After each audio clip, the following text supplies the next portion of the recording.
नमस्कार दोस्तों, welcome to my YouTube channel. आज मैं क्लास 10 के सब्जेक्ट फिजिक्स में मोस्ट इम्पॉर्टेंट टॉपिक लेकर आई हूँ। तो देखिए दोस्तों, आज मैं क्लास 10 के साइंस में निकट दृष्टि दोष बताऊंगी और दूर दृष्टि दोष यानी कि दृष्टि दोष के बारे में आज मैं आप सभी लोगों को बताऊंगी। उसमें दूर दृष्टि दोष के प्रकार भी बताऊंगी। दृष्टि दोष दो प्रकार के होते हैं, निकट दृष्टि दोष और दूर दृष्टि दोष। तो देखिए दोस्तों, निकट दृष्टि दोष और दूर दृष्टि दोष से संबंधित क्वेश्चन बोर्ड एग्जाम की परीक्षा में हर बार ही पूछे जाते हैं और मैं इसमें और टॉपिक को भी आज आप लोगों को बताऊंगी। तो दोस्तों, आज आप सभी लोग हमारे इस वीडियो को जरूर देख लीजिए और अपने दोस्तों में शेयर कर लीजिए। देखिए दोस्तों, 4 मार्च को पेपर में इनसे संबंधित दो निकट दृष्टि दोष और दूर दृष्टि दोष में से कोई एक टॉपिक आप लोगों को जरूर पूछेगा। तो आप लोग हमारे इस वीडियो को जरूर देख लीजिए और अपने दोस्तों में भी शेयर कर लीजिए।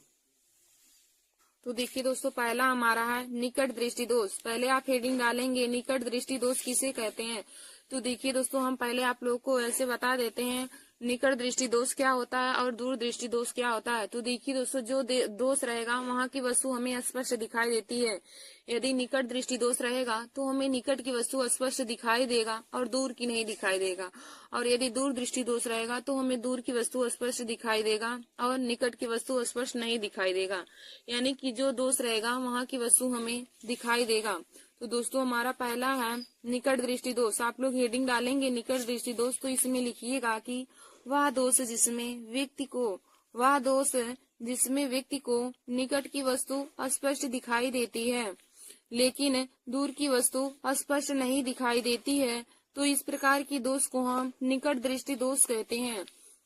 देखिए दोस्तों, निकट दृष्टि दोष क्या होता है कि वह दोष जिसमें व्यक्ति को निकट की वस्तु स्पष्ट दिखाई देती है लेकिन दूर की वस्तु स्पष्ट नहीं दिखाई देती है।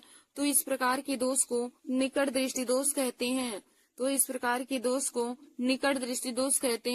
अब देखिए दोस्तों, हमने आप लोग को बताया कि जो दोष रहेगा वहाँ की वस्तु हमें स्पष्ट दिखाई देगी। तो यहाँ पे हमने पहला लिया है निकट दृष्टि दोष। तो हमने बताया निकट दृष्टि दोष रहेगा तो हमें निकट की वस्तु दिखाई देगी और दूर की वस्तु नहीं दिखाई देगी। और जब दूर दृष्टि दोष रहेगा तो दूर की वस्तु दिखाई देगी और निकट की नहीं। यानी कि जो दोष रहेगा वहाँ की वस्तु हमें स्पष्ट दिखाई देती है।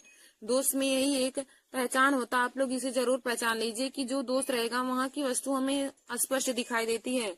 जब निकट दृष्टि दोष रहेगा तो निकट की वस्तु स्पष्ट दिखाई देगा और दूर की वस्तु स्पष्ट नहीं दिखाई देगा। तो दोस्तों, निकट दृष्टि दोष का परिभाषा हो जाएगा कि वह दोष जिसमें व्यक्ति को निकट की वस्तु स्पष्ट दिखाई देती है लेकिन दूर की वस्तु स्पष्ट नहीं दिखाई देती है। तो इस प्रकार के दोष को निकट दृष्टि दोष कहते हैं। अब दोस्तों, आप लोग हेडिंग डालेंगे निवारण, यानी कि निकट दृष्टि दोष की निवारण के लिए हम क्या करेंगे। निकट दृष्टि दोष की निवारण के लिए क्या करेंगे, तो दोस्तों इसमें लिखेंगे कि निकट दृष्टि दोष की निवारण के लिए अवतल लेंस के चश्मे का उपयोग करेंगे। निकट दृष्टि दोष के निवारण के लिए अवतल लेंस के चश्मे का प्रयोग करेंगे। देखिए दोस्तों, निकट दृष्टि दोष का निवारण है कि हम निकट दृष्टि दोष की निवारण के लिए अवतल लेंस के चश्मे का प्रयोग करेंगे। और अवतल लेंस वह लेंस होता है जिसके बीच में पतला हो और किनारों पर मोटा हो, उसे अवतल लेंस कहते हैं। तो दोस्तों, यदि देखिए ऑब्जेक्टिव क्वेश्चन में भी क्वेश्चन पूछा जाता है कि निकट दृष्टि दोष के निवारण के लिए हम किस प्रकार के लेंस का प्रयोग करते हैं। तो दोस्तों, निकट दृष्टि दोष के निवारण के लिए अवतल लेंस के चश्मे का प्रयोग किया जाता है। निकट दृष्टि दोष के निवारण के लिए अवतल लेंस के चश्मे का प्रयोग किया जाता है। फिर देखिए दोस्तों, हमारा अगला है दूर दृष्टि दोष। दूर दृष्टि दोष में आप लोग लिखेंगे कि हेडिंग डाल लीजिए दूर दृष्टि दोष। इसमें लिखेंगे वह दोष जिसमें व्यक्ति को, दोस्तों अगली हेडिंग रहेगी दूर दृष्टि दोष। इसमें लिखेंगे वह दोष जिसमें व्यक्ति को दूर की वस्तु स्पष्ट दिखाई देती है लेकिन निकट की वस्तु स्पष्ट नहीं दिखाई देती है। तो इस प्रकार के दोष को दूर दृष्टि दोष कहते हैं। देखिए दोस्तों, दूर दृष्टि दोष क्या होता है कि वह दोष जिसमें व्यक्ति को दूर की वस्तु स्पष्ट दिखाई देती है लेकिन निकट की वस्तु स्पष्ट नहीं दिखाई देती है। तो इस प्रकार के दोष को दूर दृष्टि दोष कहते हैं। देखिए दोस्तों, हमने आप लोग को बताया कि जो दोष रहेगा वहां की वस्तु स्पष्ट दिखाई देगी। तो दूर दृष्टि दोष में दूर की वस्तु स्पष्ट दिखाई देगी, लेकिन नजदीक की वस्तु स्पष्ट नहीं दिखाई देगी। तो इस प्रकार के दोष को हम दूर दृष्टि दोष कहते हैं। अब दोस्तों हम हेडिंग डालेंगे कि दूर दृष्टि दोष का निवारण कैसे करेंगे। तो हेडिंग डालेंगे निवारण। तो देखिए दोस्तों, दूर दृष्टि दोष के निवारण के लिए उत्तल लेंस के चश्मे का प्रयोग करना चाहिए। दूर दृष्टि दोष के निवारण के लिए उत्तल लेंस के चश्मे का प्रयोग करना चाहिए। हमने आप लोग को बताया कि निकट दृष्टि दोष के लिए अवतल लेंस के चश्मे का प्रयोग करेंगे और दूर दृष्टि दोष के निवारण के लिए उत्तल लेंस के चश्मे का प्रयोग करेंगे। तो दोस्तों, दोनों जो दोष है इनसे संबंधित क्वेश्चन बोर्ड एग्जाम की परीक्षा में जरूर पूछे जाते हैं। तो आप लोग दोनों दोष को जरूर तैयार कर लीजिए अच्छे तरीके से। तो हमने आप लोग को बताया कि जो दोष रहेगा वहां की वस्तु स्पष्ट दिखाई देगी। यदि निकट दृष्टि दोष पूछागा तो आप बताएंगे निकट दृष्टि दोष वह दोष होता है जिसमें निकट की वस्तु स्पष्ट दिखाई देती है, लेकिन दूर की वस्तु स्पष्ट नहीं दिखाई देती है। और दोस्तों, यदि निकट दृष्टि दोष के निवारण के लिए पूछे कि कौन से चश्मे का प्रयोग करेंगे, तो हम निकट दृष्टि दोष के निवारण के लिए अवतल लेंस के चश्मे का प्रयोग करेंगे और दूर दृष्टि दोष के निवारण के लिए उत्तल लेंस के चश्मे का प्रयोग करेंगे। और देखिए दोस्तों, एक और हमारा दोष होता है जरा दृष्टि दोष। वह कभी कभी परीक्षा में पूछ लिया जाता है। तो दोस्तों, जरा दृष्टि दोष वह दोष होता है जिसमें व्यक्ति को ना नजदीक की वस्तु दिखाई देती है और ना ही दूर की वस्तु दिखाई देती है। तो उस प्रकार के दोष को हम जरा दृष्टि दोष कहते हैं। और उसके निवारण के लिए हम अवतलो उत्तल लेंस के चश्मे का उपयोग करते हैं, यानी कि जिसमें उत्तल लेंस और अवतल लेंस दोनों के चश्मे मिले हों उसी का हम उपयोग करते हैं। जरा दृष्टि दोष वह दोष होता है जिसमें व्यक्ति को ना ही नजदीक की वस्तु और ना ही दूर की वस्तु दिखाई देती है, तो उसे हम जरा दृष्टि दोष कहते हैं। ये देखिए दोस्तों, हमारा अगला टॉपिक है नेत्र की समंजन क्षमता किसे कहते हैं। नेत्र की समंजन क्षमता की परिभाषा हमें लिखना है।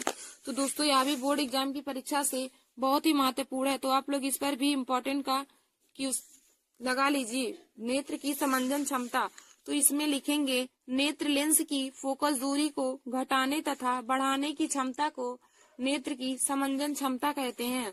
देखिए दोस्तों, नेत्र की समंजन क्षमता का परिभाषा हो जाएगा कि नेत्र लेंस की फोकस दूरी को घटाने तथा बढ़ाने की क्षमता को नेत्र लेंस की समंजन क्षमता कहते हैं। नेत्र लेंस की फोकस दूरी को बढ़ाने तथा घटाने की क्षमता को नेत्र की समंजन क्षमता कहते हैं। फिर देखिए दोस्तों, अगला हमारा बहुत ही महत्वपूर्ण टॉपिक है किसी चालक तार का प्रतिरोध किन किन बातों पर निर्भर करता है। तो दोस्तों, इसको हम आप लोगों को कल बताएंगे। हम कुछ महत्वपूर्ण अवक्रिया के बारे में आप लोगों को बता देते हैं। तो देखिए दोस्तों, पहला अवक्रिया हमारा प्रतिस्थापन अवक्रिया। यहाँ आप हेडिंग डालेंगे प्रतिस्थापन अवक्रिया।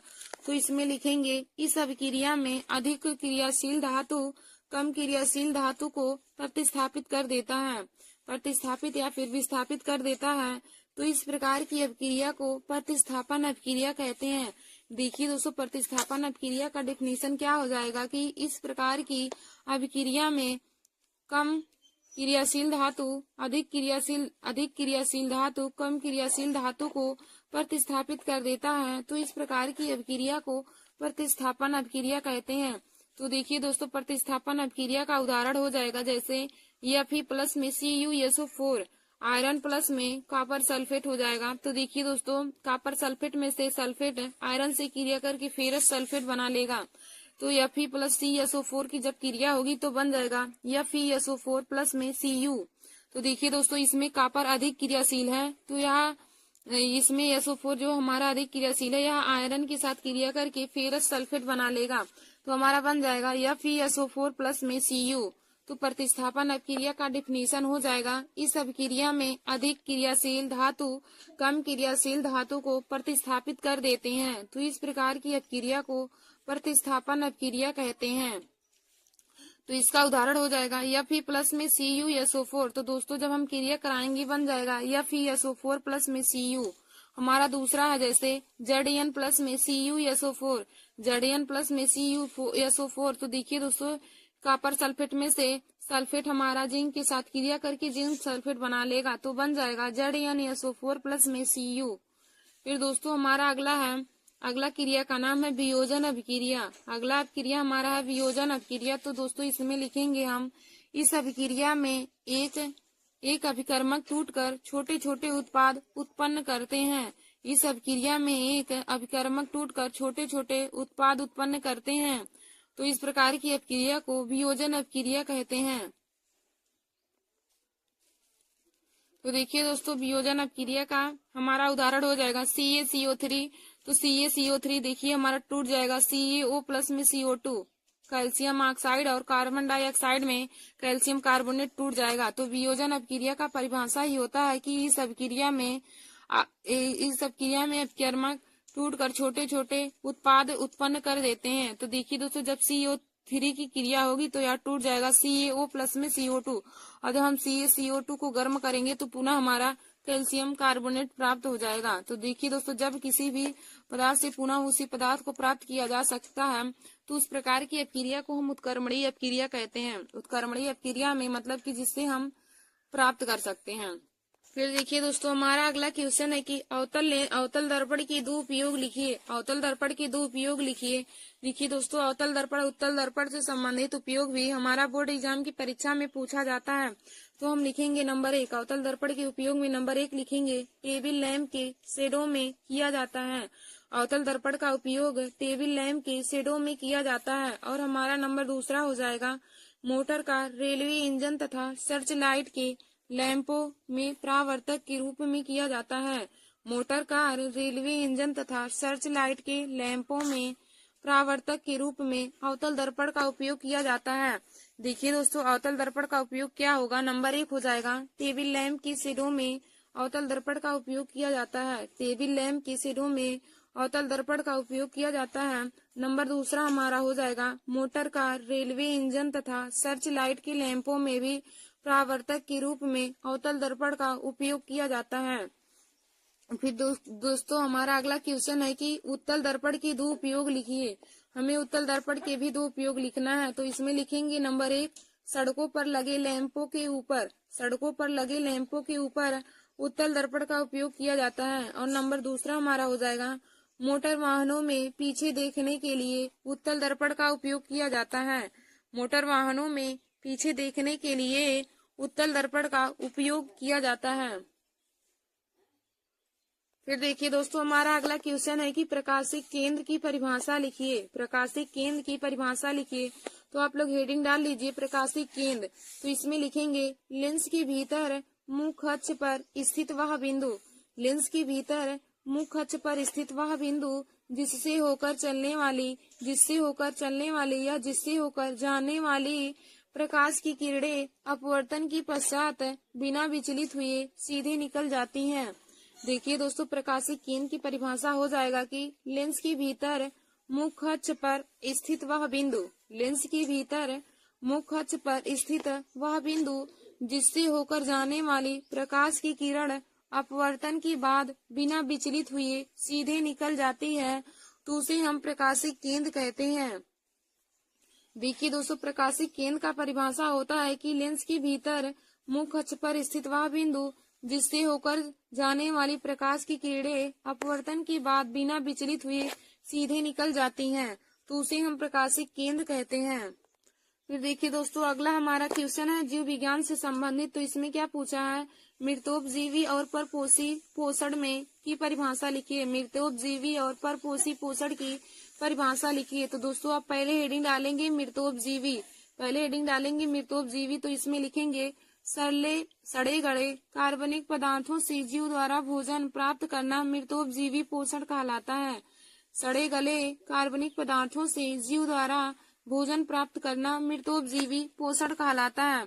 देखिए दोस्तों, मृतोपजीवी क्या होता है कि जिसमें सड़े गए कार्बनिक पदार्थों से जीव अपना भोजन प्राप्त करते हैं, तो उन्हें मृतोपजीवी पोषण कहते हैं। और फिर हम देखेंगे परपोषी पोषण। तो आप लोग हेडिंग डालेंगे परपोषी पोषण। तो देखिए दोस्तों, इसमें लिखेंगे, भोज्य पदार्थों के लिए प्रत्यक्ष रूप से वनस्पतियों पर निर्भर रहना परपोषी पोषण कहलाता है। भोज्य पदार्थों के लिए प्रत्यक्ष रूप से वनस्पतियों पर निर्भर रहना परपोषी पोषण कहलाता है। देखिए दोस्तों, मृतोपजीवी पोषण क्या होता है कि जिसमें सड़े गए कार्बनिक पदार्थों से जीव अपना भोजन प्राप्त करते हैं। जिसमें जीव सड़े गए कार्बनिक पदार्थों से अपना भोजन प्राप्त करते हैं तो उसे मृतोपजीवी पोषण कहते हैं। और परपोषी पोषण क्या होता है, जिसमें जीव भोज्य पदार्थों के लिए प्रत्यक्ष रूप से वनस्पतियों पर निर्भर रहते हैं। जिसमें जीव भोज्य पदार्थों के लिए प्रत्यक्ष रूप से वनस्पतियों पर निर्भर रहते हैं तो उसे परपोषी पोषण कहते हैं।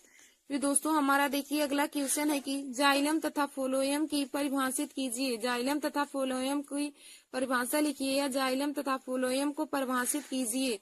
तो दोस्तों पहले आप हेडिंग डालेंगे जाइलम, तो इसमें लिखेंगे जाइलम जल में घुलित पदार्थों को पत्तियों तक पहुंचाता है। जाइलम जल में घुलित पदार्थों को पत्तियों तक पहुंचाता है। यह वाहिकाएं काष्ठ मृदुतक तथा काष्ठ रेशों से बना होता है। देखिए दोस्तों जाइलम का डिफिनीशन हो जाएगा कि जाइलम जल में घुलित पदार्थों को पत्तियों तक पहुंचाता है। जाइलम जल में घुलित पदार्थों को पत्तियों तक पहुंचाता है। यह वाहिकाएं और काष्ठ मृदुतक तथा काष्ठ रेशे से मिलकर बना होता है। फिर हमारा अगला हो जाएगा फ्लोएम। तो दोस्तों आप लोग हेडिंग डालिएगा फ्लोएम, इसमें लिखेंगे फ्लोएम पत्तियों से बना भोज्य पदार्थों का वितरण करता है। फ्लोएम पत्तियों से बना भोजन का वितरण करता है। यह चालनी नालिकाएं फ्लोएम मृदुतक तथा फ्लोएम रेशे से बना होता है। देखिए दोस्तों जाइलम और फ्लोएम का कार्य क्या होता है। जाइलम का कार्य होता है कि वह पौधों के प्रत्येक भाग तक जल को पहुंचाता है। जाइलम जो होता है वह इसका कार्य होता है जल का स्थानांतरण करना या पौधे के हर भाग तक जल को पहुंचाता है। और फ्लोएम जो होता है यह पत्तियों से बने हुए खाद्य पदार्थों को पौधे के सभी भागों तक पहुंचाता है। तो देखिए दोस्तों जाइलम के परिभाषा हो जाएगा कि जाइलम जल में घुलित पदार्थों को पत्तियों तक पहुंचाता है। जाइलम जल में घुलित पदार्थों को पत्तियों तक पहुंचाता है। यह वाहिकाएं काष्ठ मृदुतक एवं काष्ठ रेशों से बना होता है। और दोस्तों फ्लोएम क्या हो जाएगा कि फ्लोएम पत्तियों से बना भोज्य पदार्थ का वितरण करता है। फ्लोएम पत्तियों से बना भोज्य पदार्थों का वितरण करता है। यह चालनी नालिकाएं फ्लोएम मृदुतक और फ्लोएम रेशों से बना होता है। फिर देखिए दोस्तों हमारा अगला क्वेश्चन है कि पोषण से आप क्या समझते हैं तथा इसके प्रकार भी बताइए। पोषण से आप क्या समझते हैं तथा इसके प्रकार बताइए। तो दोस्तों पहले आप लोग हेडिंग डाल लीजिएगा पोषण। पहले हम आप लोग को पोषण बता देते हैं, पोषण की परिभाषा, फिर उसके बाद हम आप लोग को पोषण के प्रकार भी बताएंगे। तो हेडिंग आप लोग डाल लीजिए पोषण। तो इसमें लिखेंगे भोज्य पदार्थों को ग्रहण करके उन्हें शरीर की सभी कोशिकाओं तक पहुंचाने की क्रिया को पोषण कहते हैं। भोज्य पदार्थों को ग्रहण करके उन्हें शरीर की सभी क्रियाओं तक या शरीर की सभी कोशिकाओं तक पहुंचाने की क्रिया को पोषण कहते हैं।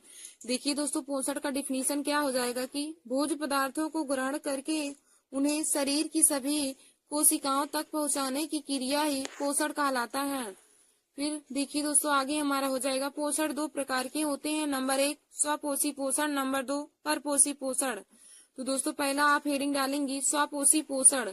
तो स्वपोषी पोषण में आप लोग लिखेंगे हरे पौधे प्रकाश संश्लेषण की क्रिया द्वारा कार्बन डाइऑक्साइड CO2 का मतलब हो जाएगा कार्बन डाइऑक्साइड तथा जल से अपना भोजन प्रकाश तथा पर्णहरिम की उपस्थिति में स्वयं बना लेते हैं। तो इस प्रकार के पोषण को स्वपोषी पोषण कहते हैं। देखिए दोस्तों स्वपोषी पोषण वह होते हैं जिसमें हरे पौधे प्रकाश संश्लेषण की क्रिया द्वारा कार्बन डाइऑक्साइड तथा जल से अपना भोजन प्रकाश तथा पर्णहरिम की उपस्थिति में स्वयं बना लेते हैं। तो इस प्रकार के पोषण को स्वपोषी पोषण कहते हैं। देखिए दोस्तों स्वपोषी पोषण में हरे पौधे अपना भोजन स्वयं बनाते हैं। प्रकाश संश्लेषण की उपस्थिति में यह कार्बन डाइऑक्साइड तथा जल से और पर्णहरिम की उपस्थिति में भी अपना भोजन स्वयं बनाते हैं। तो दोस्तों इस प्रकार की क्रिया को स्वपोषी पोषण कहते हैं। फिर देखिए दोस्तों हमारा अगला है परपोषी पोषण। तो परपोषी पोषण में हम लिखेंगे पर्णहरिम के अभाव में जंतु एवं कुछ पादप अपना भोजन स्वयं नहीं बना पाते हैं। देखिए दोस्तों पर्णहरिम के अभाव में जंतु तथा कुछ पादप अपना भोजन स्वयं नहीं बना पाते हैं। ये अपने भोजन के लिए प्रत्यक्ष या परोक्ष रूप से पौधों पर निर्भर रहते हैं, तो इस प्रकार की पोषण को परपोषी पोषण कहते हैं। देखिए दोस्तों, परपोषी पोषण क्या होता है, जिसमें जिसमें जंतु और कुछ पादप पर्णहरिम के अभाव में या पर्णहरिम की कमी के कारण अपना भोजन स्वयं नहीं बना पाते हैं, बल्कि ये अपने भोजन के लिए प्रत्यक्ष या परोक्ष रूप से दूसरे पौधों पर निर्भर रहते हैं, तो इस प्रकार के पोषण को परपोषी पोषण कहते हैं। देखिए दोस्तों, हमारा क्वेश्चन कहा था कि पोषण से आप क्या समझते हैं और पोषण कितने प्रकार के होते हैं। तो हमने आप लोग को पोषण की डिफिनीशन बताया। तो पोषण का डिफिनीशन हो जाएगा कि भोज्य पदार्थों को ग्रहण करके उन्हें शरीर की सभी कोशिकाओं तक पहुंचाने की क्रिया को ही पोषण कहते हैं।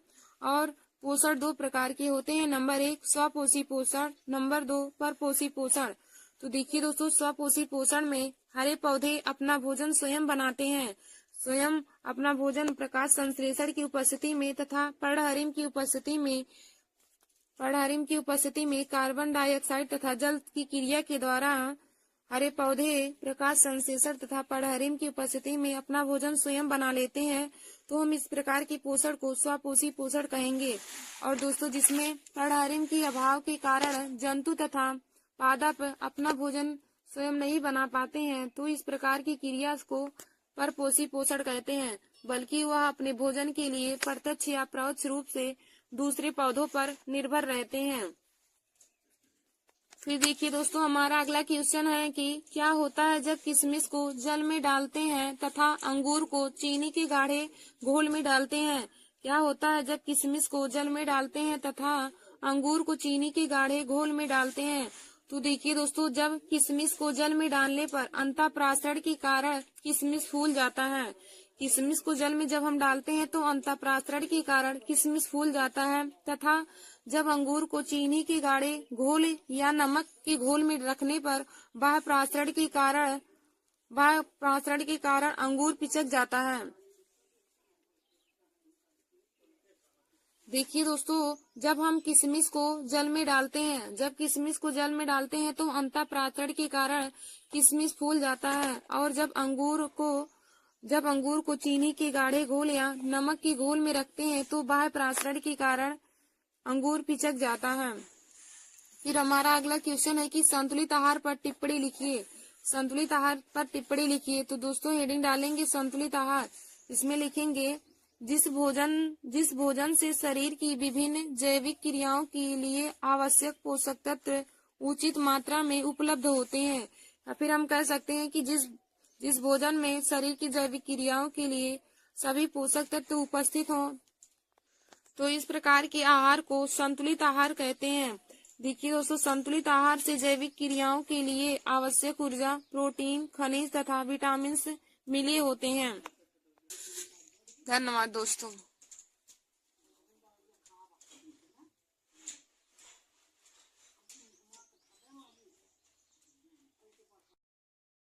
नमस्कार दोस्तों, welcome to my YouTube channel. आज मैं क्लास 10th के सब्जेक्ट भौतिक विज्ञान, रसायन विज्ञान और जीव विज्ञान तीनों से संबंधित यानी कि विज्ञान से संबंधित महत्वपूर्ण टॉपिक लेकर आई हूँ।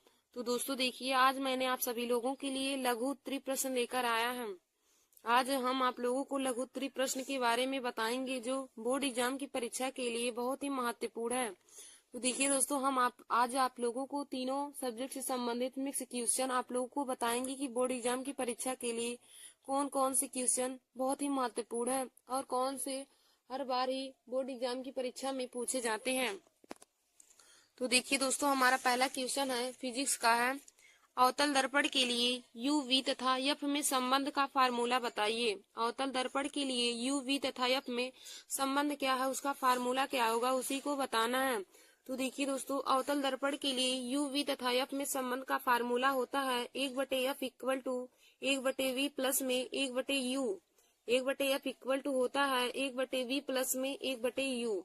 देखिए दोस्तों, जहाँ पर u वस्तु की दूरी, v प्रतिबिंब की दूरी और f फोकस दूरी होता है। देखिए दोस्तों, अवतल दर्पण के लिए u v तथा f में संबंध का फार्मूला क्या होता है कि 1/f इक्वल टू हमारा हो जाएगा 1/v प्लस में 1/u, जहाँ पर u वस्तु की दूरी, v प्रतिबिंब की दूरी और f फोकस दूरी होता है। तो हमने आप लोगों को अवतल दर्पण के लिए यू वी तथा एफ में संबंध बताया। तो देखिए दोस्तों, अवतल दर्पण के लिए यू वी तथा एफ में संबंध का फार्मूला हो जाएगा 1/f equal to 1/v plus में 1/u, जहाँ पर u वस्तु की दूरी है, v प्रतिबिंब की दूरी है और f फोकस दूरी है। देखिए दोस्तों, यदि यदि यही लेंस के लिए हमें फार्मूला पूछता, यदि लेंस के लिए यू वी तथा एफ में फार्मूला पूछता, तो लेंस के लिए फार्मूला होता है 1/f equal to 1/v minus में 1/u। लेंस के लिए केवल यहाँ पे माइनस हो जाता है, 1/f equal to 1/v minus में 1/u हो जाएगा। और वहां पर भी यही संकेतों का अर्थ होगा, u वहां पर भी वस्तु की दूरी होगी, v प्रतिबिंब की दूरी और f फोकस दूरी होगा। तो दोस्तों, अवतल दर्पण के लिए यू वी तथा एफ में संबंध का फार्मूला हो जाएगा 1/f equal to 1/v plus में 1/u।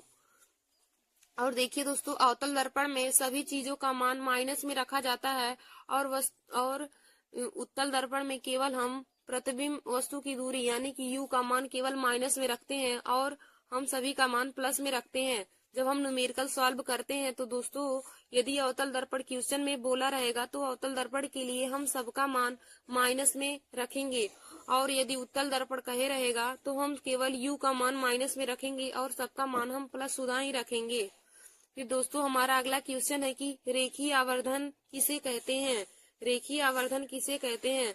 तो देखिए दोस्तों, रेखीय आवर्धन का परिभाषा क्या हो जाएगा, तो प्रतिबिंब की लंबाई तथा वस्तु की लंबाई के अनुपात को रेखीय आवर्धन कहते हैं। देखिए दोस्तों, रेखीय आवर्धन का परिभाषा हो जाएगा कि प्रतिबिंब की लंबाई तथा वस्तु की लंबाई के अनुपात को रेखीय आवर्धन कहते हैं। और दोस्तों, रेखीय आवर्धन यम बराबर फार्मूला होता है I अपान में O होता है। दर्पण के लिए होता है तो माइनस में हो जाएगा, और यदि लेंस के लिए पूछा जाएगा कि लेंस के लिए रेखीय आवर्धन का परिभाषा लिखिए, तो लेंस के लिए हम प्लस मिलेंगे। I अपान O वहाँ पे माइनस नहीं रहेगा, बल्कि I अपान O केवल हो जाएगा। देखिए दोस्तों, I प्रतिबिंब की लंबाई है और O वस्तु की लंबाई है। आप लोग इसे भी लिख लीजिएगा कि I प्रतिबिंब की लंबाई है और O वस्तु की लंबाई है। तो रेखीय आवर्धन का परिभाषा हो जाएगा कि प्रतिबिंब की लंबाई तथा वस्तु की लंबाई के अनुपात को रेखीय आवर्धन कहते हैं। देखिए दोस्तों, रेखीय आवर्धन का फार्मूला हो जाएगा m बराबर -I अपान O। यह दर्पण के लिए होता है -I अपान O, और यदि लेंस के लिए पूछे तो m बराबर होता है I अपान O। देखिए दोस्तों, I प्रतिबिंब की लंबाई है, O वस्तु की लंबाई है और m हमारा रेखीय आवर्धन है। फिर दोस्तों, हमारा अगला क्वेश्चन क्या कहा है कि दर्पण के लिए फोकस दूरी तथा वक्रता त्रिज्या में संबंध लिखिए। दर्पण के लिए फोकस दूरी f तथा वक्रता त्रिज्या में संबंध का फार्मूला लिखिए। तो देखिए दोस्तों, फोकस दूरी f बराबर होता है वक्रता त्रिज्या बटे में 2। फोकस दूरी बराबर होता है वक्रता त्रिज्या बटे में 2। तो देखिए दोस्तों, फोकस दूरी को f से प्रदर्शित करते हैं, वक्रता त्रिज्या को r, तो f बराबर हो जाएगा r अपान में 2। f बराबर होता है r/2 हो जाएगा, यानी कि फोकस दूरी f बराबर होता है r बटे 2। फोकस दूरी बराबर होता है वक्रता त्रिज्या बटे में 2, तो फोकस दूरी f बराबर हो जाएगा r/2। तो दोस्तों देखिए, फोकस दूरी और वक्रता त्रिज्या में संबंध का फार्मूला होता है f बराबर में r/2, यानी कि फोकस जो हमारा वक्रता त्रिज्या होता है फोकस दूरी की आधी होती है। वक्रता त्रिज्या फोकस दूरी की आधी के बराबर होती है। तो दोस्तों, कभी कभी इसका फार्मूला भी हमें बहुविकल्पी क्वेश्चन में दे करके पूछ लेता है कि फोकस दूरी f तथा वक्रता त्रिज्या में संबंध का फार्मूला निम्न में से कौन सा है। तो आप लोग इस फार्मूले को जरूर तैयार कर लीजिए कि फोकस दूरी f बराबर होता है r/2। देखिए दोस्तों, इसको हम 2f बराबर r भी लिख सकते हैं। यहाँ से यदि 2 को पक्षांतर करना चाहे तो इधर भाग कर रहा उधर गुणे में हो जाएगा, तो r बराबर हो जाएगा 2f। तो दोस्तों, दोनों में से चाहे जो फार्मूला यदि हमें बहुविकल्प ऑब्जेक्टिव क्वेश्चन के ऑप्शन में दिया हो तो हम लगा सकते हैं। तो दोस्तों, आप लोग इस फार्मूले को भी जरूर तैयार कर लीजिए कि दर्पण की फोकस दूरी तथा वक्रता त्रिज्या में संबंध का फार्मूला क्या होता है, तो होता है f बराबर r/2। फिर देखिए दोस्तों, आगे हमने ऑब्जेक्टिव क्वेश्चन लिया है बायोलॉजी का। आगे हमने बायोलॉजी का ऑब्जेक्टिव क्वेश्चन लिया है। तो यहाँ पे हमारा पहला क्वेश्चन क्या है कि मनुष्य के मुख में लार ग्रंथियों की संख्या कितनी होती है। मनुष्य के मुख में लार ग्रंथियों की संख्या कितनी होती है। तो देखिए दोस्तों, मनुष्य के मुख में लार ग्रंथियों की संख्या 3 जोड़ी होती है। फिर हमारा अगला क्वेश्चन है कि मनुष्य में कृंतक या छेदक दांतों की संख्या कितनी होती है। तो देखिए दोस्तों, मनुष्य में कृंतक दांतों की संख्या 8 होती है। यदि पूछे कि दांत कितने प्रकार के होते हैं तो आप बताएंगे दांत 4 प्रकार के होते हैं। नंबर 1 कृंतक, नंबर 2 रदनक, नंबर 3 चंवड़क, नंबर 4 अग्र चंवड़क। तो दांत 4 प्रकार के होते हैं, कृंतक, रदनक, चंवड़क और अग्र चंवड़क। कृंतक, रदनक, चंवड़क और अग्र चंवड़क या चारों दांत के प्रकार के होते हैं। हमारा क्वेश्चन है कि मनुष्य में कृंतक या छेदक दांतों की संख्या कितनी होती है। तो आप बताएंगे मनुष्य में कृंतक या छेदक दांतों की संख्या 8 होती है। फिर हमारा अगला क्वेश्चन है कि फेफड़ों में शुद्ध रक्त कहाँ से आता है। फेफड़ों से शुद्ध रक्त आता है। फेफड़ों से शुद्ध रक्त कहाँ आता है। तो देखिए दोस्तों, फेफड़ों से शुद्ध रक्त बाएं अलिंद में आता है। फेफड़ों से शुद्ध रक्त कहाँ आता है। तो फेफड़ों से शुद्ध रक्त बाएं अलिंद में आता है।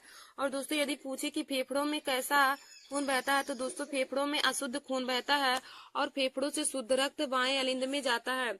और देखिए यदि दोस्तों क्वेश्चन पूछे कि मनुष्य में बेसमों की संख्या कितनी है, मनुष्य के हृदय में बेसमों की संख्या कितनी है। तो आप बताएंगे मनुष्य के हृदय में बेसमों की संख्या 4 होती है।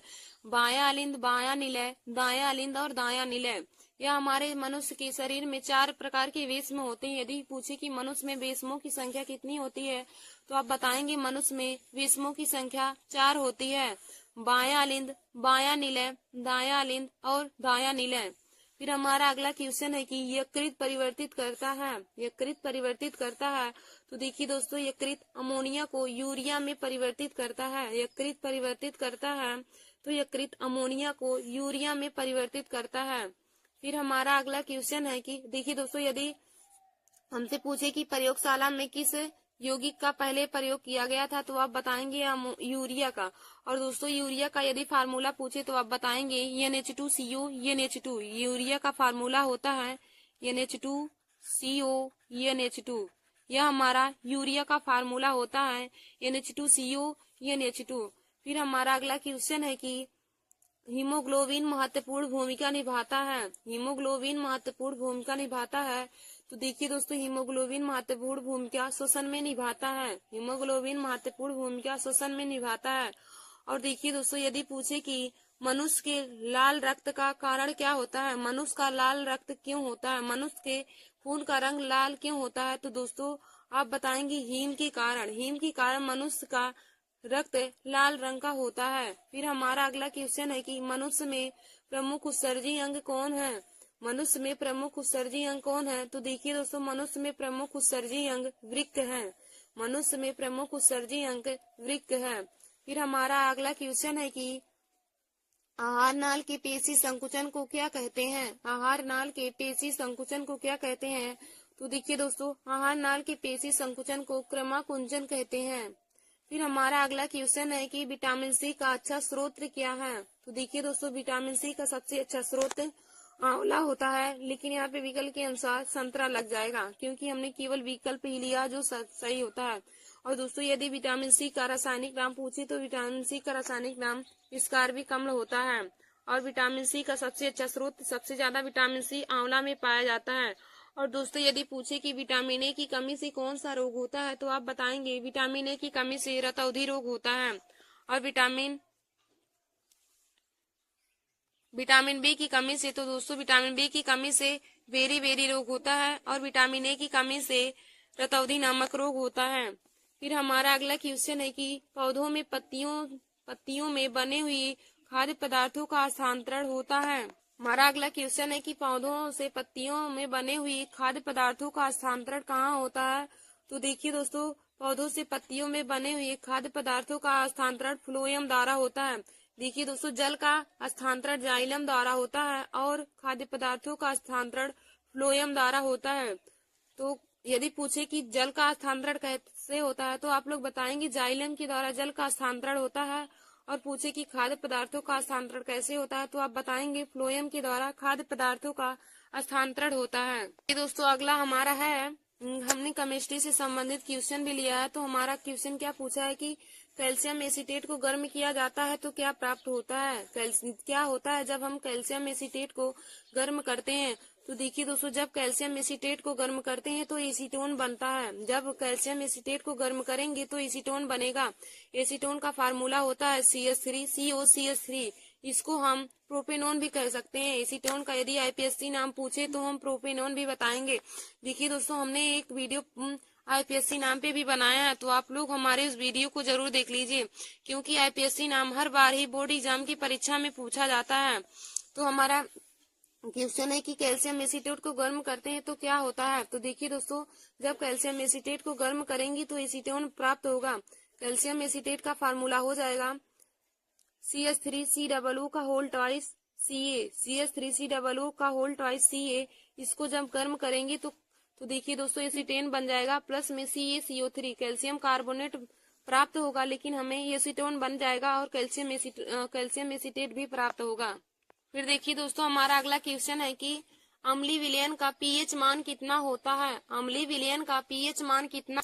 तो देखिए दोस्तों, अम्लीय विलयन का पीएच मान 7 से कम होता है। तो हम आप लोगों को तीनों बता देते हैं, कब विलयन अम्लीय रहेगा, कब क्षारीय, अब कब उदासीन होगा।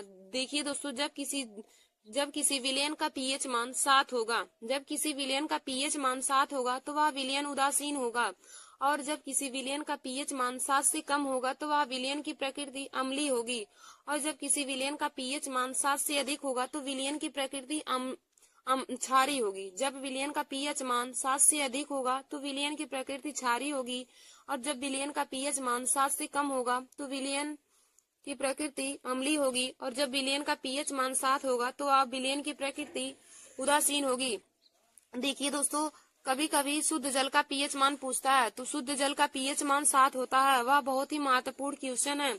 शुद्ध जल का पीएच मान हर बार ही बोर्ड एग्जाम की परीक्षा में पूछा जाता है। तो देखिए दोस्तों, शुद्ध जल का पीएच मान 7 होता है। और यदि रक्त का पीएच मान पूछे तो आप बताएंगे रक्त का पीएच मान 7.4 होता है। अब देखिए दोस्तों, रक्त का पीएच मान 7.4 है तो रक्त की प्रकृति क्षारीय होगी। फिर हमारा अगला क्वेश्चन है कि पोटास एलम का रासायनिक सूत्र लिखिए। पोटास एलम का रासायनिक सूत्र लिखिए। तो देखिए दोस्तों, पोटास एलम यानी कि फिटकिरी को ही पोटास एलम कहते हैं। तो पोटास एलम का फार्मूला क्या हो जाएगा, K2SO4 इंटू Al2SO4 का whole thrice into 24H2O। Potash alum का फार्मूला हो जाएगा K2SO4 इंटू में Al2SO4 का होल थ्राइस इंटू 24H2O। यह पोटासियम का रासायनिक सूत्र हो जाएगा। फिर देखिए दोस्तों, हमारा अगला क्वेश्चन है कि जल को जीवाणु रहित बनाने के लिए उपयोगी पदार्थ है। जल को जीवाणु रहित बनाने के लिए उपयोगी पदार्थ है। तो देखिए दोस्तों, जल को जीवाणु रहित बनाने के लिए उपयोगी पदार्थ विरंजक चूड़ है, और विरंजक चूड़ का फार्मूला हो जाएगा CaOCl2 कैल्शियम ऑक्सीक्लोराइड। विरंजक चूड़ का फार्मूला हो जाएगा। तो देखिए दोस्तों, जल को जीवाणु रहित बनाने के लिए उपयोगी पदार्थ क्या है, तो विरंजक चूड़ हो जाएगा, और विरंजक चूड़ का फार्मूला हो जाएगा CaOCl2 कैल्शियम ऑक्सीक्लोराइड। फिर देखिए दोस्तों, हमारा अगला क्वेश्चन है कि बहते हुए खून को रोकने के लिए उपयोगी पदार्थ कौन सा है। तो देखिए दोस्तों, बहते हुए खून को रोकने के लिए उपयोगी पदार्थ फिटकरी है। यदि आपका कहीं खून बह रहा है तो आप उस पर फिटकरी लगा देंगे तो वह बहते हुए खून को रोक देता है। तो बहते हुए खून को रोकने के लिए हम फिटकरी का उपयोग करते हैं। देखिए दोस्तों, फिटकरी बहुत ही उपयोगी पदार्थ है। जहाँ पे खून बहे आप वहाँ पे रख लेंगे उसको, तो खून का बहना बंद हो जाता है। फिर हमारा अगला क्वेश्चन है कि नवसादर का रासायनिक सूत्र क्या है। नवसादर का रासायनिक सूत्र क्या है। तो देखिए दोस्तों, नवसादर यानी कि अमोनियम क्लोराइड, तो इसका रासायनिक सूत्र हो जाएगा NH4Cl। तो इसका रासायनिक नाम हो जाएगा अमोनियम क्लोराइड। नवसादर का रासायनिक नाम हो जाएगा अमोनियम क्लोराइड। फिर हमारा अगला क्वेश्चन है कि दही का जमना किस प्रकार का परिवर्तन है। दही का जमना किस प्रकार का परिवर्तन है। तो देखिए दोस्तों, दही का जमना रासायनिक परिवर्तन है। दही का जमना किस प्रकार का परिवर्तन है। तो देखिए दोस्तों, दही का जमना रासायनिक परिवर्तन है। फिर हमारा अगला क्वेश्चन है कि रासायनिक अभिक्रिया में भाग लेने वाले पदार्थों को क्या कहते हैं। तो देखिए दोस्तों, रासायनिक अभिक्रिया में भाग लेने वाले पदार्थों को अभिकारक कहते हैं। धन्यवाद दोस्तों। ऐसे हमारे वीडियो को देखने के लिए आप सभी लोग हमारे YouTube channel Nancy success classes को सब्सक्राइब कर लीजिए और अपने दोस्तों में शेयर करना ना भूलिए। देखिए दोस्तों, इस चैनल पर हम क्लास 10 और क्लास 12 के बोर्ड एग्जाम की परीक्षा की तैयारी करवाते हैं, और दोस्तों हम हर कंपटीशन की परीक्षाओं के लिए भी जीके, मैथ हुआ और सभी विषय की क्वेश्चन डालते हैं। तो आप लोग हमारे इस वीडियो को जरूर देख लीजिए और हमारे यूट्यूब चैनल को सब्सक्राइब कर लीजिए। धन्यवाद दोस्तों।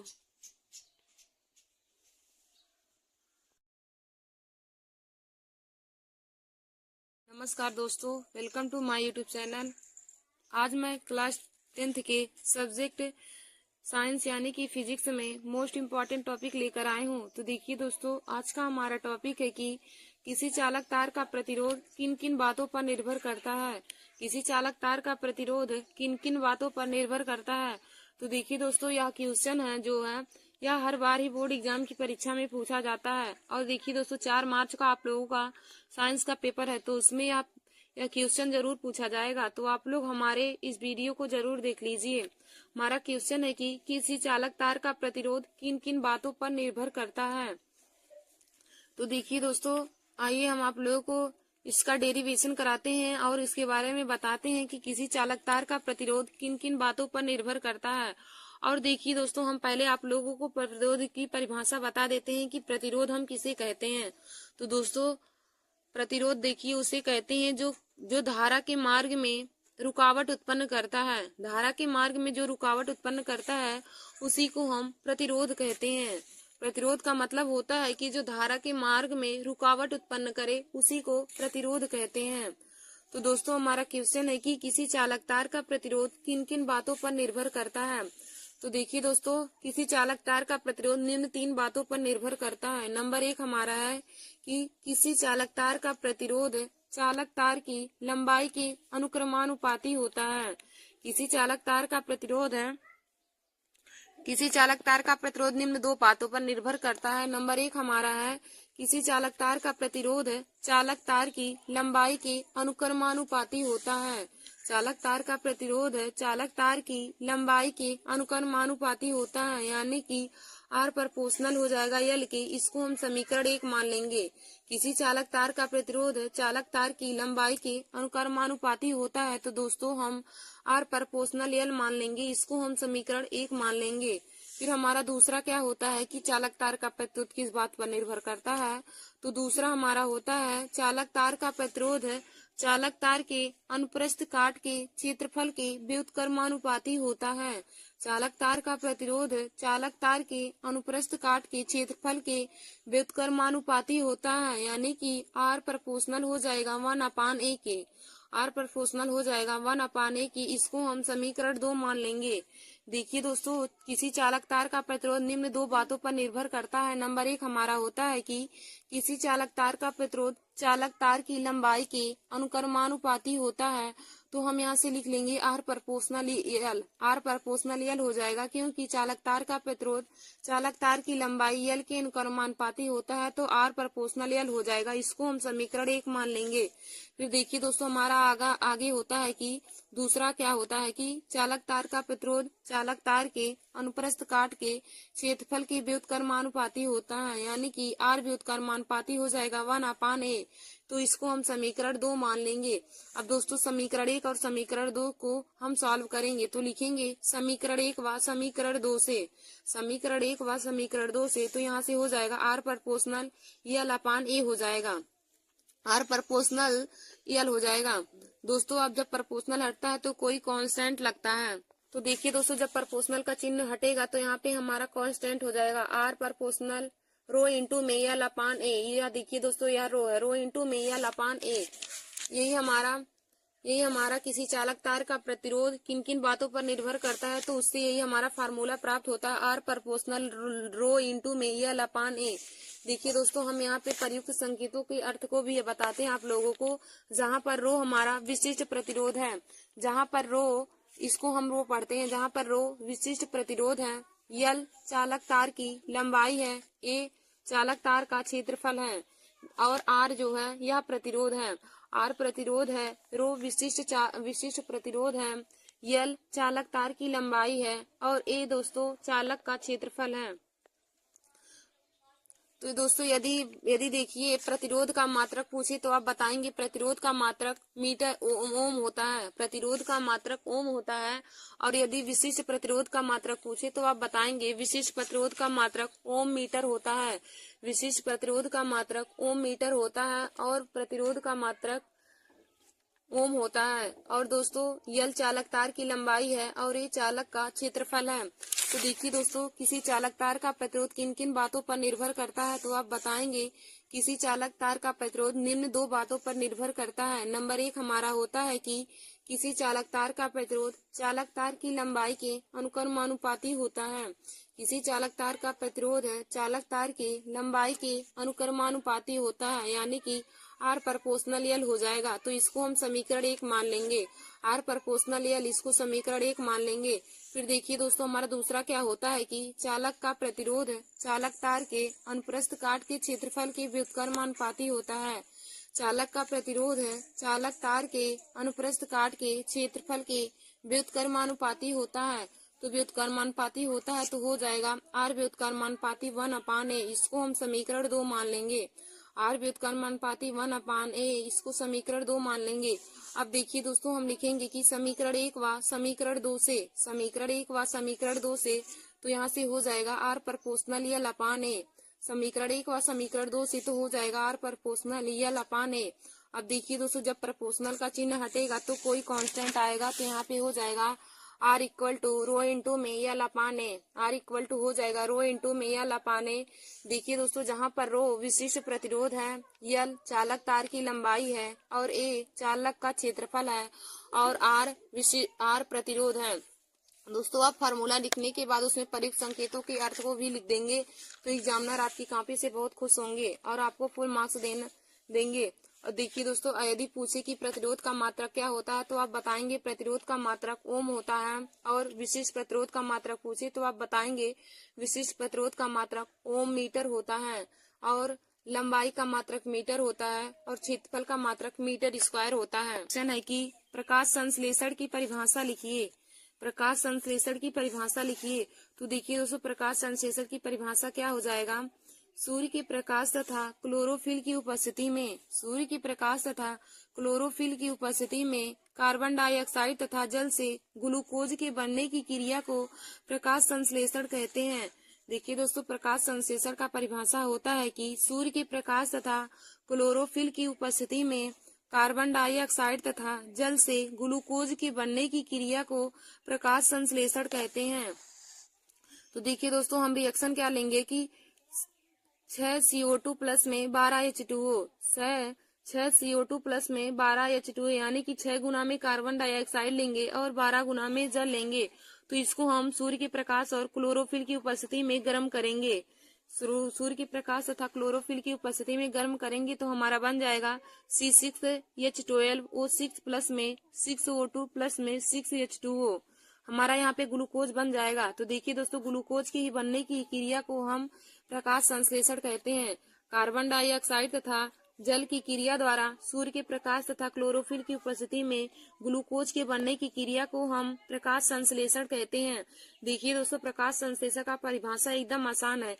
इसका परिभाषा क्या होता है कि सूर्य के प्रकाश तथा क्लोरोफिल की उपस्थिति में, सूर्य के प्रकाश तथा क्लोरोफिल की उपस्थिति में कार्बन डाइऑक्साइड और जल की क्रिया से ग्लूकोज के बनने की क्रिया को ही प्रकाश संश्लेषण कहते हैं। फिर हमारा अगला क्वेश्चन है कि रंध्रों के कार्य लिखिए। रंध्रों के कार्य लिखिए। तो देखिए दोस्तों, रंध्रों के क्या कार्य होते हैं। नंबर 1 होता है रंध्रों द्वारा CO2 तथा O2 का आदान प्रदान होता है। मतलब कि रंध्रों के द्वारा कार्बन डाइऑक्साइड और ऑक्सीजन का आदान प्रदान होता है। नंबर 2 होता है कि रंध्रों द्वारा वाष्पोत्सर्जन होता है। रंध्रों द्वारा वाष्पोत्सर्जन होता है। तो देखिए दोस्तों, वाष्पोत्सर्जन क्या होता है, हम उसके डिफिनीशन आप लोग को बताएंगे। तो अगला हमारा क्वेश्चन ही है कि वाष्पोत्सर्जन की परिभाषा लिखिए। वाष्पोत्सर्जन की परिभाषा लिखिए।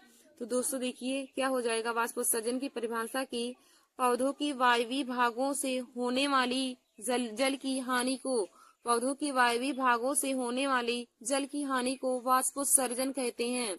पौधों के वायवीय भागों से होने वाली जल की हानि को वाष्पोत्सर्जन कहते हैं।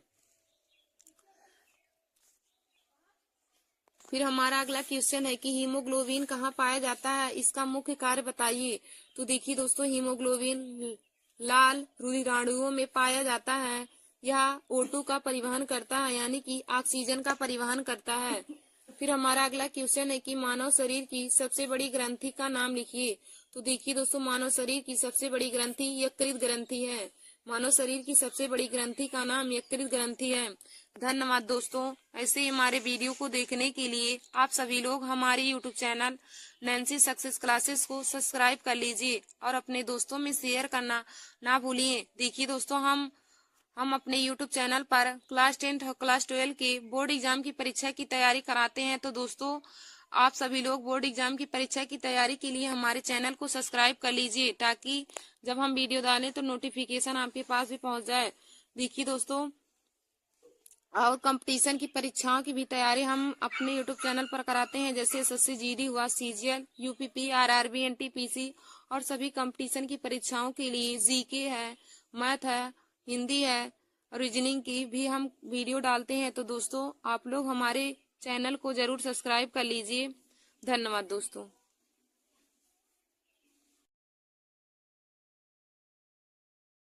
नमस्कार दोस्तों, welcome to my YouTube channel. आज मैं आप सभी लोगों के लिए क्लास 10th में सब्जेक्ट केमिस्ट्री के मोस्ट इम्पॉर्टेंट टॉपिक लेकर आए हूँ। तो देखिए दोस्तों, आज का हमारा यह वीडियो क्लास 10th के विद्यार्थियों के लिए बहुत ही महत्वपूर्ण है।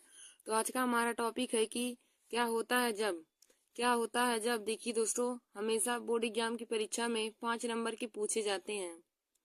एक हमें क्या होता है जब पूछता है, और एक हमारा होता है कि कैसे प्राप्त करेंगे।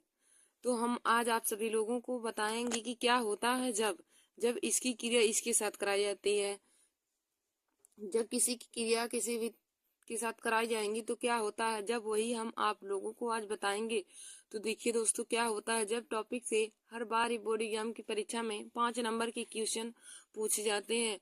तो दोस्तों, आप लोग हमारा यह वीडियो जरूर देख लीजिए और अपने दोस्तों में भी शेयर कर लीजिए।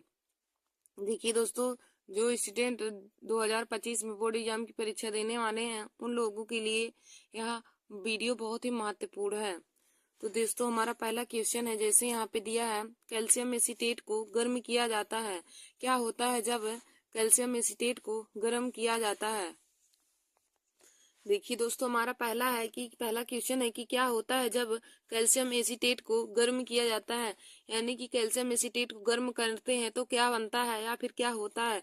तो देखिए दोस्तों, कैल्शियम एसीटेट का फार्मूला होता है CH3COO का होल ट्वाइस Ca। CH3COO का होल ट्वाइस Ca, यह हमारा कैल्शियम एसीटेट का फार्मूला है। तो जब हम इसको गर्म करेंगे तो देखिए दोस्तों, क्या बन जाएगा हमारा CH3COCH3 प्लस में CaCO3 हमारा निकल जाएगा, यानी कि हमारा एसीटोन प्राप्त हो जाएगा और कैल्शियम कार्बोनेट बाहर निकल जाएगा। तो हम लिखेंगे कि जब कैल्शियम एसीटेट को गर्म किया जाता है तो एसीटोन बनता है। जब कैल्शियम एसीटेट को गर्म किया जाता है तो क्या होता है, एसीटोन बनता है। तो देखिए दोस्तों, कैल्शियम एसीटेट का फार्मूला हो जाता है CH3COO का होल ट्वाइस Ca को जब हम गर्म करेंगे तो बन जाएगा CH3COCH3 प्लस में CaCO3 हमारा निकल जाएगा, यानी कि एसीटोन प्राप्त हो जाएगा और हमारा कैल्शियम कार्बोनेट बाहर निकल जाएगा। एसीटोन को दोस्तों हम प्रोपेनोन भी कर सकते हैं। इसका अगर आईपीएससी नाम पूछे एसीटोन का तो हम प्रोपेनोन बता सकते हैं। एसीटोन का आईपीएससी नाम प्रोपेनोन हो जाएगा। तो दोस्तों, जब भी आप लोगों से पूछा बोर्ड एग्जाम में कि कैल्शियम एसीटेट को गर्म किया जाता है तो क्या होता है, तो आप लोग बताएंगे कि जब कैल्शियम एसीटेट को गर्म किया जाता है तो एसीटोन बनता है। देखिए दोस्तों, यही हमारा जब हम कैल्शियम एसीटेट को गर्म करेंगे तो हमारा कैल्शियम एसीटेट का फार्मूला हो जाएगा CH3COO का होल ट्वाइस CH3COO का होल ट्वाइस Ca। देखिए दोस्तों, यहाँ पे CH3COO का होल ट्वाइस का मतलब है कि कैल्शियम जो यहाँ पे एसीटेट हमारा है, कैल्शियम को छोड़कर, और जो हमारा एसीटेट है हमारा दोगुने में है।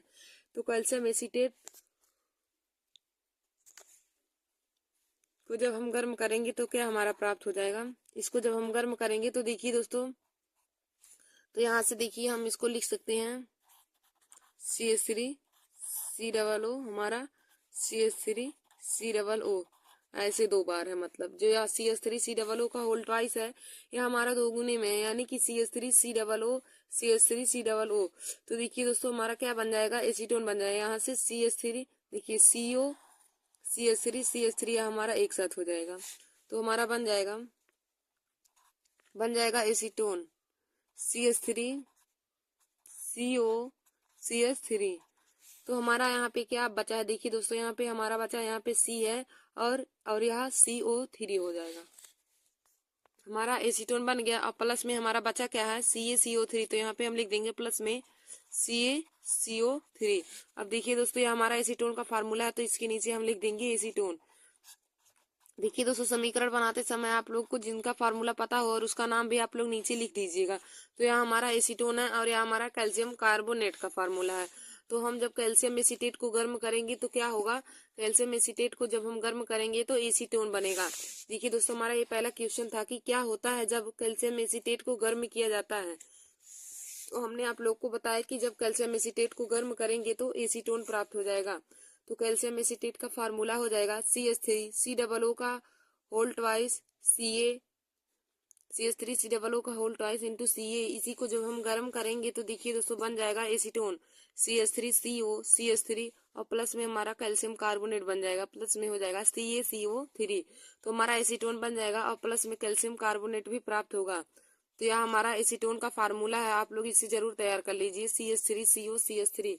कभी कभी वैकल्पिक क्वेश्चन में हमें एसीटोन का फार्मूला पूछ देता है। और दोस्तों यदि इसका आईपीएससी नाम पूछे तो आप लोग बताएंगे इसका आईपीएससी नाम प्रोपेनोन हो जाएगा। यहाँ पे देखिए 1 कार्बन 2 कार्बन 3 कार्बन है। तो हमने आप लोगों को बताया था कि जब कार्बन की संख्या जितना हो तो हम कैसे करेंगे। 1 रहने पर मेथेन होता है, 2 रहने पर एथेन, 3 पे प्रोपेन, 4 पे ब्यूटेन, 5 पे पेंटेन, 6 पे हेक्सेन, 7 पे हेप्टेन, 8 पे ऑक्टेन, 9 पे नोनेन, 10 पे डेकेन। हमने 10 तक आप लोगों को बताया था। तो दोस्तों यहाँ पे हमारा कार्बन की संख्या यहाँ पे 3 है, तो 3 के लिए प्रोपेन होता है और CO है कीटोनी समूह है। कीटोनी समूह के कारण हमने आप लोगों को बताया कि ओन जुड़ेगा तो यहाँ पे इसका आईपीएससी नाम हो जाएगा प्रोपेनोन। दोस्तों अब हम अगला क्वेश्चन आगे देखते हैं। तो हमारा अगला क्वेश्चन क्या दिया है कि क्या होता है जब सुक्रोज का किण्वन किया जाता है। जब सुक्रोज का किण्वन किया जाता है तो दोस्तों यह वाला हमारा दूसरा क्वेश्चन बहुत ही महत्वपूर्ण है। यह लगभग हर बार ही बोर्ड एग्जाम की परीक्षा में पूछा जाता है कि सुक्रोज का किण्वन किया जाता है तो हमें क्या प्राप्त होता है। और यह हमेशा ही 5 नंबर की पूछा जाता है। यह क्वेश्चन जो हमारा दूसरा दिया है यह 5 नंबर की आता है। तो क्या हमारा है कि क्या होता है जब सुक्रोज का किण्वन किया जाता है। देखिए दोस्तों सुक्रोज का जब किण्वन किया जाता है तो हमें एथिल अल्कोहल प्राप्त होता है। तो इसकी क्रिया हमें दो चरणों में होगी। तो सुक्रोज का किण्वन किया जाता है तो क्या प्राप्त होता है, एथिल अल्कोहल। तो आइए दोस्तों हम आप लोगों को यह अभिक्रिया समीकरण की सहायता से बताते हैं। तो देखिए दोस्तों सुक्रोज का हमारा फार्मूला हो जाएगा C12H22O11 C12H22O11 प्लस में इस सुक्रोज की क्रिया हम जल के साथ कराएंगे C12H22O11 यानी कि यह हमारा चीनी यानी कि सुक्रोज का फार्मूला है। इसी क्रिया हम जल के साथ कराएंगे और इन्वर्टेज नामक एंजाइम की उपस्थिति में।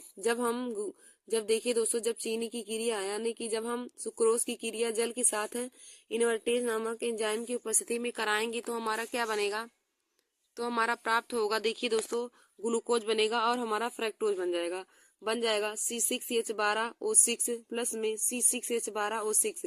यह हमारा ग्लूकोज हो जाएगा या फ्रैक्टोज हो जाएगा। तो हमारा यही प्राप्त होगा जब हम सुक्रोज का किण्वन कराएंगे C12H22O11 की क्रिया हम जल के साथ कराएंगे और इन्वर्टेज नामक एंजाइम की उपस्थिति में। तो दोस्तों हमारा ग्लूकोज और फ्रैक्टोज बन जाएगा। तो बन जाएगा ग्लूकोज का फार्मूला होता है C6H12O6 और दोस्तों यही हमारा फ्रैक्टोज का भी फार्मूला होता है। फिर देखिए दोस्तों अब हम ग्लूकोज की क्रिया जाइमेस नामक एंजाइम की उपस्थिति में कराएंगे। ग्लूकोज की क्रिया जाइमेस नामक एंजाइम की उपस्थिति में कराएंगे तो हमारा बन जाएगा 2C2H5OH। 2 गुने में एथिल अल्कोहल बन जाएगा और हमारा 2 गुने में कार्बन डाइऑक्साइड बाहर निकल जाएगा। देखिए दोस्तों पहले हम चीनी की क्रिया यानी कि सुक्रोज की क्रिया जल के साथ कराएंगे। पहले जब हम सुक्रोज की क्रिया जल के साथ कराएंगे वो भी इन्वर्टेज नामक एंजाइम की उपस्थिति में। तो जब हम इन्वर्टेज नामक एंजाइम की उपस्थिति में कराएंगे तो हमारा बन जाएगा ग्लूकोज और फ्रैक्टोज हमारा बन जाएगा। तो यहाँ पे हो जाएगा C6H12O6 प्लस में C6H12O6 हमारा ग्लूकोज और फ्रैक्टोज बन जाएगा दोस्तों। फिर उसके बाद हम ग्लूकोज की क्रिया जाइमेस नामक एंजाइम की उपस्थिति में कराएंगे। जब हम ग्लूकोज की क्रिया जाइमेस नामक एंजाइम के साथ कराएंगे तो दोस्तों 2 गुने में एथिल अल्कोहल प्राप्त होगा और प्लस में कार्बन डाइऑक्साइड गैस बाहर निकल जाएगा। तो हमें क्वेश्चन कहा था कि क्या होता है जब सुक्रोज का किण्वन किया जाता है। तो आप लोग बताएंगे कि जब भी सुक्रोज का किण्वन किया जाएगा तो हमें एथिल एल्कोहल प्राप्त होगा। तो देखिए दोस्तों, सुक्रोज का किण्वन किया जाएगा तो हम आप लोगों को एक बार समीकरण फिर से बता देते हैं। तो देखिए दोस्तों, पहले हमने आप लोगों को बताया कि सुक्रोज की क्रिया हम जल के साथ करेंगे। तो सुक्रोज का फार्मूला हमारा हो जाएगा C12H22O11। यह हमारा सुक्रोज है। और प्लस में हम इसकी क्रिया जल के साथ कराएंगे और इन्वर्टेज नामक एंजाइम की उपस्थिति में इन्वर्टेज नामक एंजाइम की उपस्थिति में इन्वर्टेज हमारा एंजाइम है। तो इन्वर्टेज नामक एंजाइम की उपस्थिति में जब हम सुक्रोज की क्रिया जल के साथ कराएंगे तो हमारा बनेगा ग्लूकोज और फ्रैक्टोज। देखिए दोस्तों, हमारा बन जाएगा C6H12O6 प्लस में C6H12O6। देखिए दोस्तों, यह हमारा ग्लूकोज है। आप लोग नीचे इसके लिख लेंगे नाम। यह हमारा ग्लूकोज है और यह दूसरा वाला हमारा फ्रैक्टोज है। तो आप लोग दोनों जगह लिख लीजिए। यह हमारा ग्लूकोज प्राप्त हुआ है, यह हमारा फ्रैक्टोज। यानी कि जब हम सुक्रोज की क्रिया पहले जल के साथ कराएंगे इन्वर्टेज नामक एंजाइम की उपस्थिति में तो हमारा ग्लूकोज और फ्रैक्टोज प्राप्त होगा। फिर अब दोस्तों हम ग्लूकोज की क्रिया जाइमेज नामक एंजाइम की उपस्थिति में कराएंगे। फिर देखिए दोस्तों, हम ग्लूकोज की क्रिया जाइमेज नामक एंजाइम की उपस्थिति में कराएंगे तो क्या होगा। ग्लूकोज की क्रिया जाइमेज नामक एंजाइम की उपस्थिति में कराएंगे तो हमें एथिल एल्कोहल प्राप्त होगा। जाइमेज नामक एंजाइम की उपस्थिति में कराएंगे। जब हम ग्लूकोज की क्रिया जाइमेज नामक एंजाइम की उपस्थिति में कराएंगे तो यहाँ से हमारा 2 गुने में एथिल एल्कोहल बन जाएगा 2C2H5OH प्लस में 2 गुने में कार्बन डाइऑक्साइड हमारा बाहर निकल जाएगा। देखिए दोस्तों, फिर हम जब ग्लूकोज की क्रिया जाइमेज नामक एंजाइम की उपस्थिति में कराएंगे तो 2 गुने में हमें एथिल एल्कोहल प्राप्त होगा और प्लस में कार्बन डाइऑक्साइड गैस बाहर निकल जाएगा। देखिए दोस्तों, हमें क्वेश्चन में कहा था कि क्या होता है जब सुक्रोज का किण्वन किया जाता है। तो देखिए दोस्तों, जब भी सुक्रोज का किण्वन किया जाएगा तो इस सब क्रिया में एथिल एल्कोहल प्राप्त होगा। तो पहले हमने सुक्रोज की क्रिया जल के साथ कराया, तो यहाँ पे हम लिख लेंगे। यह हमारा सुक्रोज का फार्मूला है। C12H22O11 हमारा सुक्रोज या सुक्रोज का फार्मूला है। तो हो जाएगा प्लस में इसकी क्रिया हम जल के साथ कराएंगे वो इन्वर्टेज नामक एंजाइम की उपस्थिति में तो हमें प्राप्त होगा ग्लूकोज और फ्रक्टोज। तो हमारा बन जाएगा C6H12O6 प्लस में C6H12O6 ग्लूकोज और फ्रक्टोज हमारा बन जाएगा। फिर देखिए दोस्तों, अब हम ग्लूकोज की क्रिया जाइमेज नामक एंजाइम की उपस्थिति में करेंगे तो हमारा प्राप्त होगा 2 गुने में एथिल एल्कोहल प्लस में कार्बन डाइऑक्साइड गैस हमारा बाहर निकल जाएगा। तो यह हमारा एथिल एल्कोहल का फार्मूला है। यह देखिए दोस्तों, हमारा एथिल एल्कोहल का यह फार्मूला है C2H5OH। यह एथिल एल्कोहल है, एथिल एल्कोहल। तो आशा करती हूँ कि आप लोगों को सुक्रोज का किण्वन अभिक्रिया समझ में आया होता है। देखिए दोस्तों, कभी कभी बोर्ड एग्जाम की परीक्षा में हमें सिर्फ यह पूछ लेता है कि सुक्रोज की किण्वन अभिक्रिया लिखिए, सुक्रोज की किण्वन अभिक्रिया के बारे में लिखिए। तो दोस्तों, जब भी सुक्रोज की किण्वन अभिक्रिया पूछे तो आप लोग यही दोनों स्टेप में जरूर लिखिएगा और यह एंजाइम की उपस्थिति लिखना ना भूलिएगा। पहली बार में हमारा जब होता है सुक्रोज की जल के साथ क्रिया तो इन्वर्टेज नामक एंजाइम की उपस्थिति में होता है तो हमें ग्लूकोज और फ्रक्टोज प्राप्त होता है। फिर दूसरी बार में जब हम ग्लूकोज की क्रिया जाइमेज नामक एंजाइम की उपस्थिति में करेंगे तो हमें 2 गुने में एथिल एल्कोहल बनेगा। फिर देखिए दोस्तों, हमारा अगला क्वेश्चन क्या दिया है कि क्या होता है जब सोडियम धातु पानी से अभिक्रिया करता है। जब सोडियम धातु पानी से अभिक्रिया करता है तो हमें क्या प्राप्त होता है। तो देखिए दोस्तों, जब सोडियम धातु पानी के साथ क्रिया करेगा तो बनेगा सोडियम हाइड्रोक्साइड बनता है। सोडियम धातु जब पानी के साथ क्रिया करेगा तो सोडियम हाइड्रोक्साइड बनता है। तो देखिए दोस्तों, हमने यहाँ पे 2 गुने में सोडियम लिया है 2Na प्लस में 2H2O। तो हमारा बन जाएगा 2NaOH प्लस में H2 गैस हमारा बाहर निकल जाएगा। यानी कि जब सोडियम धातु की पानी के साथ क्रिया कराएंगे तो सोडियम हाइड्रोक्साइड बन जाएगा। देखिए दोस्तों, ये हमारा तीसरा पूछा है कि सोडियम धातु जब पानी के साथ क्रिया करेगा तो क्या होगा।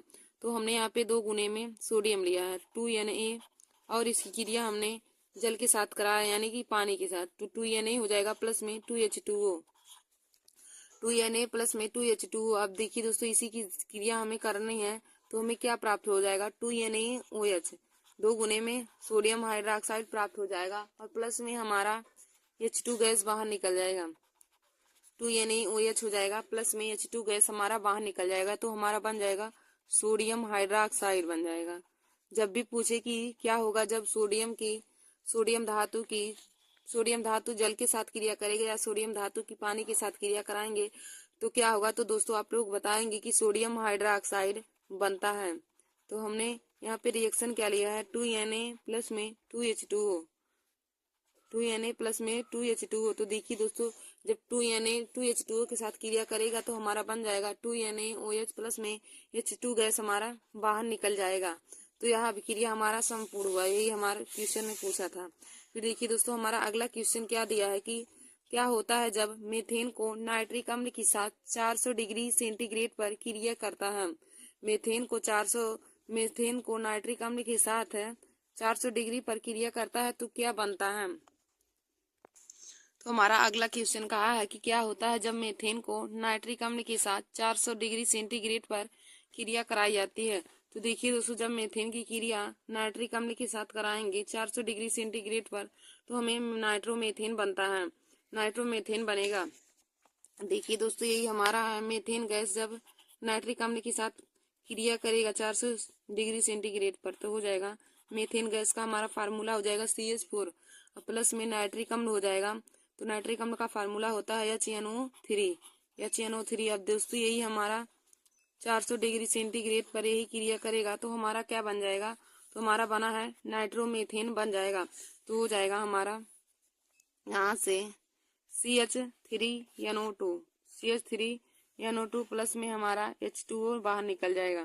तो नाइट्रोमेथेन का फार्मूला हो जाएगा CH3NO2 और प्लस में हमारा H2O बाहर निकल जाएगा। देखिए दोस्तों, जब हम मीथेन की क्रिया नाइट्रिक अम्ल के साथ 400 डिग्री सेंटीग्रेड पर करते हैं, जब मीथेन गैस की क्रिया 400 सेंटीग्रेड पर नाइट्रिक अम्ल के साथ करते हैं तो दोस्तों हमें नाइट्रोमेथेन प्राप्त होगा। यानी कि जब CH4 प्लस में HNO3 की आपस में क्रिया होगी तो बन जाएगा CH3NO2 प्लस में H2O, प्लस में हमारा H2O गैस बाहर निकल जाएगा। तो देखिए दोस्तों, जब मीथेन की क्रिया हम नाइट्रिक अम्ल के साथ करेंगे, मीथेन की क्रिया हमारा मीथेन का फार्मूला है, CH4 मीथेन का फार्मूला है और HNO3 हमारा नाइट्रिक अम्ल है, तो मीथेन हो जाएगा और यह HNO3 हमारा नाइट्रिक अम्ल है, नाइट्रिक अम्ल है। तो देखिए दोस्तों, जब मीथेन की क्रिया नाइट्रिक अम्ल के साथ 400 डिग्री सेंटीग्रेड की उपस्थिति पर करेंगे, 400 डिग्री सेंटीग्रेड की उपस्थिति पर करेंगे तो हमारा नाइट्रोमेथेन बन जाएगा। तो यह हमारा नाइट्रोमेथेन का फार्मूला है CH3NO2, यह हमारा नाइट्रोमेथेन का फार्मूला है, नाइट्रोमेथेन, और प्लस में हमारा जल बन जाएगा, जल हमारा बाहर निकल जाएगा और नाइट्रोमेथेन हमें प्राप्त होगा। जब मीथेन गैस की क्रिया नाइट्रिक अम्ल के साथ करेंगे तो दोस्तों जब हम मीथेन गैस की क्रिया नाइट्रिक अम्ल के साथ करेंगे 400 डिग्री सेंटीग्रेड की उपस्थिति पर तो हमारा बन जाएगा CH3NO2 यानी कि नाइट्रोमेथेन बन जाएगा, प्लस में हमारा जल बाहर निकल जाएगा। तो हमें यही क्वेश्चन अगला कहा था कि क्या होगा जब नाइट्रिक अम्ल के साथ मीथेन को नाइट्रिक अम्ल के साथ 400 डिग्री सेंटीग्रेड पर क्रिया करेगा। तो दोस्तों हमने आप लोग को बताया कि जब मीथेन गैस नाइट्रिक अम्ल के साथ 400 डिग्री सेंटीग्रेड पर क्रिया करेगा तो नाइट्रोमेथेन बन जाएगा और प्लस में हमारा जल बाहर निकल जाएगा। फिर देखिए दोस्तों, हमारा अगला है कि टाई स्टीरीन को कास्टिक सोडा के साथ गर्म किया जाता है। क्या होता है जब टाई स्टीरीन को कास्टिक सोडा के साथ गर्म करते हैं। तो देखिए दोस्तों, यह अभिक्रिया भी बहुत ही महत्वपूर्ण है। यह हमें पूछ सकता है कि साबुन बनाने की विधि बताइए, पूछ सकता है कि साबुन बनाने की विधि। तो दोस्तों यह साबुन बनाने की हमारी विधि भी है। यदि ऐसे ना पूछे कि क्या होता है जब टाई स्टीरीन को कास्टिक सोडा के साथ गर्म किया जाता है, यह ना पूछकर हमें पूछे कि साबुन बनाने की विधि लिखिए, तो दोस्तों साबुन बनाने की विधि में आप इसी समीकरण का यूज करेंगे। और यह दोस्तों समीकरण बहुत ही महत्वपूर्ण है। यह कई बार ही बोर्ड एग्जाम की परीक्षा में पूछा जा चुका है कि साबुन बनाने की विधि लिखिए। तो देखिए दोस्तों, हम इसको आप लोगों को बताते हैं कि टाई स्टीरीन जब कास्टिक सोडा के साथ गर्म किया जाता है या कास्टिक सोडा के साथ क्रिया करता है तो हमें क्या प्राप्त होता है। तो देखिए दोस्तों, जब टाई स्टीरीन की क्रिया सोडियम हाइड्रोक्साइड के साथ करेंगे, सोडियम हाइड्रोक्साइड को कास्टिक सोडा कहते हैं, के साथ करेगा तो हमारा ग्लिसरॉल और साबुन प्राप्त होता है, ग्लिसरॉल और साबुन बनता है। तो देखिए दोस्तों टाई स्टीरीन का फार्मूला हो जाएगा CH2CO C17H35 CH C17H35 CH2CO C17H35। यह हमारा टाई स्टीरीन का फार्मूला है। CH2COO C17H35 CHCOO C17H35 और प्लस में हम 3 गुने में सोडियम हाइड्रोक्साइड की क्रिया करेंगे, यानी कि 3 गुने में हम कास्टिक सोडा लेंगे, प्लस में हमारा हो जाएगा 3NaOH। तो दोस्तों जब हम ट्राइस्टीरीन की 3 गुने में सोडियम हाइड्रोक्साइड के साथ क्रिया करेंगे तो हमारा ग्लिसरॉल और साबुन बनेगा। तो हमारा बन जाएगा 3 गुने में साबुन, तो हो जाएगा 3C17H35 COONA 3C17H35 COONA और प्लस में हमारा ग्लिसरॉल प्राप्त हो जाएगा। तो ग्लिसरॉल क्या हो जाएगा CH2OH CHOH CH2OH। तो यह हमारा ग्लिसरॉल का फार्मूला हो जाएगा और यह हमारा साबुन का फार्मूला है। तो देखिए दोस्तों जब ट्राई स्टीरीन की क्रिया हम सोडियम हाइड्रोक्साइड के साथ यानी कि कास्टिक सोडा के साथ कराएंगे तो हमें क्या प्राप्त होता है। तो हम आप लोगों को समीकरण एक बार फिर से बता देते हैं कि जब हम ट्राइस्टीरीन की कास्टिक सोडा के साथ क्रिया कराएंगे तो हमारा समीकरण कैसे बनेगा और क्या क्या बनेगा दोस्तों। और देखिए दोस्तों यह जो हमारा समीकरण पूछा गया यह बहुत ही महत्वपूर्ण है, बोर्ड एग्जाम की परीक्षाओं में कई बार पूछा जा चुका है। जब हम ट्राइस्टीरीन की क्रिया सोडियम हाइड्रोक्साइड के साथ कराते हैं तो हमें क्या प्राप्त होता है। तो देखिए दोस्तों क्या कैसे हमारा समीकरण बन जाएगा। जब हम ट्राइस्टीरीन की क्रिया करेंगे तो हमारा ट्राइस्टीरीन का फार्मूला हो जाएगा CH2COO C17H35 CH2COO C17H35। फिर हमारा हो जाएगा यहाँ से CHCOO C17H35। फिर हो जाएगा CH2COO C17H35 और इसी की क्रिया हम 3 गुने में सोडियम हाइड्रोक्साइड गैस के साथ करेंगे। 3 प्लस में हो जाएगा 3NaOH। इसी के साथ देखिए दोस्तों जब क्रिया करेगा तो हमारा क्या बनेगा। तो हमारा सोडियम हमारा तो जब देखिए दोस्तों ट्राइस्टीरीन क्रिया जब ट्राइस्टीरीन की क्रिया 3 गुने में सोडियम हाइड्रोक्साइड के साथ करेंगी तो हमारा साबुन बनेगा और हमारा ग्लिसरॉल बनेगा। साबुन बनेगा और ग्लिसरॉल बनेगा। तो देखिए दोस्तों यहाँ से हमारा क्या क्या बनेगा। तो देखिए दोस्तों यहाँ से जो हमारा 3 गुना में COO और C17H35 है यहाँ NA के साथ क्रिया करके हमारा साबुन बनाएगा। यहाँ से जो हमारा है यहाँ से यहाँ निकल जाएगा सारा हमारा यह इतना हमारा NA के साथ क्रिया करके हमारा साबुन बना लेगा। COO C17H35 यह हमारा 3 गुने में सोडियम के साथ क्रिया करके साबुन बना लेगा। फिर उसके बाद जो हमारा 3 गुने में बचेगा OH और CH2OH यह हमारा इसके साथ जुड़कर OH हमारा एक बार CH2 के साथ जुड़कर एक बार CH के साथ जुड़कर एक बार CH2 के साथ जुड़कर हमारा ग्लिसरॉल बना लेगा। तो यहाँ से हमारा बन जाएगा 3 गुने में हो जाएगा। हम लिखेंगे 3C17H35 तीन गुने में C17H35 COONA अब प्लस में हमारा क्या बन जाएगा। प्लस में देखिए दोस्तों यहाँ पे हमारा CH2 बचा है और यहाँ पे 3 OH बचा है। तो एक बार CH2OH के साथ करेगा क्रिया तो यहाँ पे हो जाएगा CH2OH फिर हमारा हो जाएगा CHOH फिर हमारा हो जाएगा CH2OH हमारा यही बन जाएगा। देखिए दोस्तों हमारा बन जाएगा कि 3 गुने में हमारा यह साबुन का फार्मूला है। तो हम यहाँ पे लिख देंगे साबुन इसको। यह हमारा साबुन का फार्मूला है C17H35 COONA यह हमारा साबुन का फार्मूला है। और जो यह CH2OH CH2OH बना है यह हमारा ग्लिसरॉल का फार्मूला है। ग्लिसरॉल देखिए दोस्तों ग्लिसरॉल का फार्मूला पूछेगा तो आप लोग बता दीजिए CH2OH CHOH CH2OH यह हमारा ग्लिसरॉल का फार्मूला है और हमें 3 गुने में साबुन प्राप्त हो जाएगा। 3 गुने में साबुन की प्राप्ति होगी। हमें क्वेश्चन में कहा था कि क्या होगा जब ट्राइस्टीरीन को कास्टिक सोडा के साथ गर्म किया जाता है। जब ट्राइस्टीरीन को कास्टिक सोडा के साथ गर्म किया जाता है तो क्या होता है। तो हमने आप लोग को बताया कि जब ट्राइस्टीरीन की क्रिया सोडियम हाइड्रोक्साइड के साथ कराएंगे तो हमें साबुन प्राप्त होगा और ग्लिसरॉल बनेगा।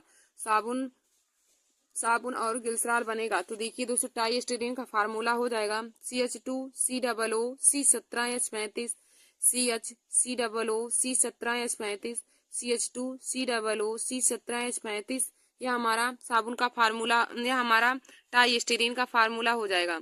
यह हमारा दोस्तों टाई का फार्मूला है। अब हम इसी की क्रिया 3 गुने में सोडियम हाइड्रोक्साइड के साथ कराएंगे।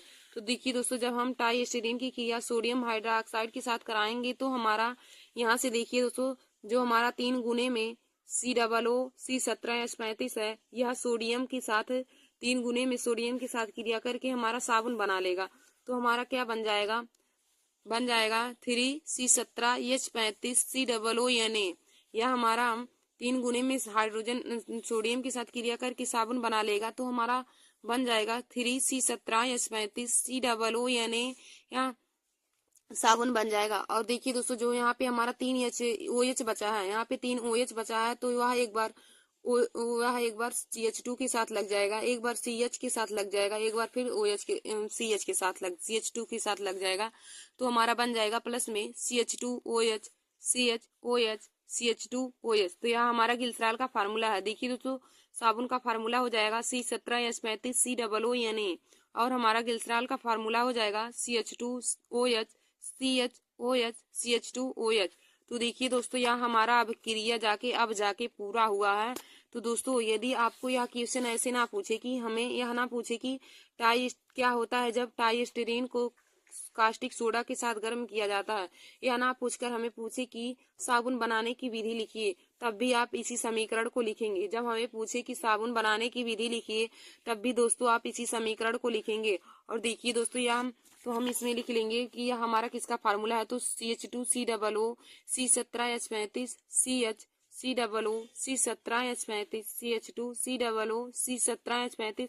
यह हमारा टाई का फार्मूला है। तो हम लिख देंगे टाई। यह हमारा ट्राई का फार्मूला है। तो दोस्तों, यह है टाई का फार्मूला। और यह हमारा कास्टिक सोडा आप लोग जानते हैं 3NaOH। और देखिए यहाँ पे हमें साबुन प्राप्त होगा और गिल्सराल।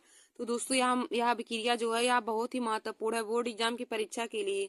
और हमें साबुन बनाने की विधि जब भी पूछेगा, साबुन बनाने की विधि लिखिए, तब भी आप इसी समीकरण का यूज करके साबुन बना लेंगे। तो हमें यहाँ पे साबुन प्राप्त हो जाएगा 3 गुने में और गिल्सराल भी हमें प्राप्त होगा। तो आशा करती हूँ कि आप लोगों को साबुन बनाने की विधि अच्छे से समझ में आई होगी। साबुन बनाने की विधि अच्छे से समझ में आई होगी। तो दोस्तों, यह हर बार ही बोर्ड एग्जाम की परीक्षा में पूछा जाता है। तो आप लोग इसे तैयार करना ना भूलिए कि टाई को कास्टिक सोडा के साथ गर्म करते हैं तो क्या होता है। फिर देखिए दोस्तों, हमारा अगला क्वेश्चन है कि क्या होता है जब एस्टिक अम्ल को फास्फोरस पेंटाक्लोराइड के साथ क्रिया कराते हैं। एस्टिक अम्ल को फास्फोरस पेंटाक्लोराइड के साथ क्रिया कराते हैं। या फिर क्या होता है जब एस्टिक अम्ल फास्फोरस पेंटाक्लोराइड के साथ क्रिया करता है तो क्या होता है। हमारा अगला दिया क्वेश्चन, क्या होता है जब एस्टिक अम्ल की क्रिया फास्फोरस पेंटाक्लोराइड के साथ होती है। तो देखिए दोस्तों, जब एस्टिक अम्ल फास्फोरस पेंटाक्लोराइड के साथ क्रिया करेगा तो हमारा बन जाएगा एस्टिल क्लोराइड। जब एस्टिक अम्ल फास्फोरस पेंटाक्लोराइड के साथ क्रिया करेगा तो एस्टिल क्लोराइड बनता है। तो देखिए दोस्तों, एस्टिक अम्ल का हमारा फार्मूला हो जाएगा CH3COOH प्लस में फास्फोरस पेंटाक्लोराइड का फार्मूला होता है PCl5। फास्फोरस पेंटाक्लोराइड का फार्मूला हो जाएगा PCl5। तो देखिए दोस्तों, एस्टिक अम्ल जब फास्फोरस पेंटाक्लोराइड के साथ क्रिया करेगा तो हमारा एस्टिल क्लोराइड बन जाएगा। तो बन जाएगा CH3COCl। CH3COCl यह हमारा एस्टिल क्लोराइड का फार्मूला है। और प्लस में हमारा बन जाएगा POCl3 फास्फोरस ऑक्सी क्लोराइड। और प्लस में हमारा हाइड्रोक्लोरिक अम्ल बन जाएगा, यानी कि HCl बन जाएगा। तो देखिए दोस्तों, जब एस्टिक अम्ल की क्रिया फास्फोरस पेंटाक्लोराइड के साथ करते हैं तो क्या प्राप्त होता है। तो हमने बताया आप लोग को, जब एस्टिक अम्ल फास्फोरस पेंटाक्लोराइड के साथ क्रिया करता है तो एस्टिल क्लोराइड बनाता है। देखिए दोस्तों, जब हम एस्टिक अम्ल की क्रिया फास्फोरस पेंटाक्लोराइड के साथ कराएंगे तो यह हमारा एस्टिक अम्ल का फार्मूला हो जाएगा CH3COOH। यह एस्टिक अम्ल है और इसकी क्रिया जब हम फास्फोरस पेंटाक्लोराइड के साथ कराएंगे तो फास्फोरस पेंटाक्लोराइड का फार्मूला हो जाएगा PCl5। यह दोस्तों हमारा एस्टिक अम्ल है। यह एस्टिक अम्ल का फार्मूला है। और देखिए दोस्तों, PCl5 फास्फोरस पेंटाक्लोराइड है। आप फास्फोरस इसके आगे लिख लीजिएगा, या फास्फोरस पेंटाक्लोराइड का फार्मूला है। तो देखिए दोस्तों, जब हम एसिटिक अम्ल की क्रिया फास्फोरस पेंटाक्लोराइड के साथ कराएंगे तो क्या होगा, तो हमारा एसिटिल क्लोराइड बन जाएगा। तो क्या बन जाएगा, CH3COCl प्लस में POCl3 बन जाएगा, और प्लस में हमारा HCl गैस बाहर निकल जाएगा। तो यह हमारा एसिटिल क्लोराइड का फार्मूला है। CH3COCl एसिटिल क्लोराइड है, हम यहाँ पे लिख लेंगे एसिटिल क्लोराइड। दोस्तों एसिटिल क्लोराइड का फार्मूला यही है, CH3COCl, और POCl3 हमारा है फास्फोरस ऑक्सी क्लोराइड। तो जो भी नहीं जानते हैं आप इसका नाम लिख सकते हैं, यहाँ है हमारा phosphorus oxy chloride, POCl3 phosphorus oxy chloride का फार्मूला है, और प्लस में हमारा हाइड्रोक्लोरिक अम्ल बन जाएगा, यानी कि HCl बन जाएगा। तो देखिए दोस्तों, जब हम एसिटिक अम्ल की क्रिया फास्फोरस पेंटाक्लोराइड के साथ कराएंगे तो हमारा एसिटिल क्लोराइड बन जाएगा। तो हमारा ये क्वेश्चन पूछा था कि क्या होता है जब फास्फोरस अम्ल की क्रिया, जब एसिटिक अम्ल फास्फोरस पेंटाक्लोराइड के साथ क्रिया करता है। तो दोस्तों आप लोग बताएंगे कि जब एसिटिक अम्ल फास्फोरस पेंटाक्लोराइड के साथ क्रिया करेगा तो एसिटिल क्लोराइड बनाता है, एसिटिल क्लोराइड बनाता है। फिर देखिए दोस्तों, हमारा अगला क्वेश्चन है कि एथिल एल्कोहल को क्या होता है जब एथिल एल्कोहल को सांद्र H2SO4 की उपस्थिति में 140 डिग्री सेंटीग्रेड पर गर्म करते हैं। तो दोस्तों यह भी क्वेश्चन हमारा बहुत ही महत्वपूर्ण है, बोर्ड एग्जाम की परीक्षा में बहुत ही बार यह क्वेश्चन पूछा जा चुका है कि क्या होता है जब एथिल एल्कोहल हाइड्रोक्लोरिक अम्ल की उपस्थिति में, हाइड्रोक्लोरिक नहीं है हमारा, सल्फ्यूरिक अम्ल की उपस्थिति में, H2SO4 सल्फ्यूरिक अम्ल का फार्मूला है। तो क्या होता है जब एथिल एल्कोहल सल्फ्यूरिक अम्ल के साथ 140 डिग्री सेंटीग्रेड पर गर्म किया जाता है। तो देखिए दोस्तों, जब भी एथिल एल्कोहल की क्रिया H2SO4 की उपस्थिति में और 140 डिग्री सेंटीग्रेड पर करता है तो यह हमारा डाई एथिल ईथर बनाता है, यह डाई एथिल ईथर बनाता है। तो दोस्तों पहले हम एथिल एल्कोहल की क्रिया कराएंगे। तो देखिए, पहले एथिल एल्कोहल की क्रिया हम सल्फ्यूरिक अम्ल के साथ कराएंगे। एथिल एल्कोहल पहले सल्फ्यूरिक अम्ल के साथ क्रिया करेगा 100 डिग्री सेंटीग्रेड की उपस्थिति में।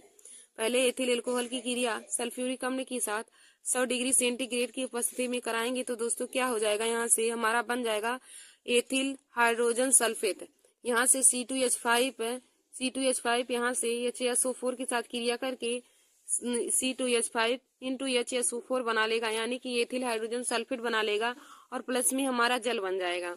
देखिए दोस्तों, पहले एथिल एल्कोहल की क्रिया जब सल्फ्यूरिक अम्ल के साथ होगी, एथिल एल्कोहल की क्रिया सल्फ्यूरिक अम्ल के साथ होगी 100 डिग्री सेंटीग्रेड की उपस्थिति पर, तो हमारा बन जाएगा एथिल हाइड्रोजन सल्फेट, यानी कि C2H5 इंटू HSO4 बन जाएगा, प्लस में हमारा जल बाहर निकल जाएगा।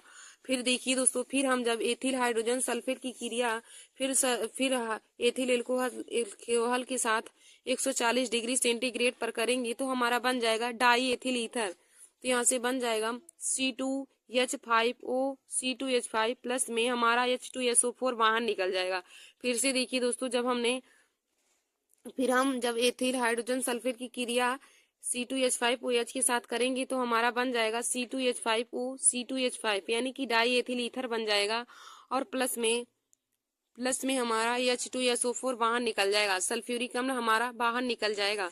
तो देखिए दोस्तों, यह भी क्रिया बहुत ही महत्वपूर्ण है बोर्ड एग्जाम की परीक्षा से, क्योंकि यह हर बार ही बोर्ड एग्जाम की परीक्षा में पूछा जाता है।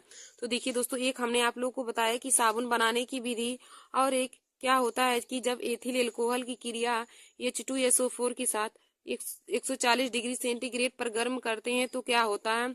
तो हमने बताया आप लोगों को, जब एथिल एल्कोहल की क्रिया H2SO4 की उपस्थिति में 140 डिग्री सेंटीग्रेड पर कराते हैं तो डाई एथिल ईथर बनता है, यानी कि C2H5O C2H5 बन जाएगा।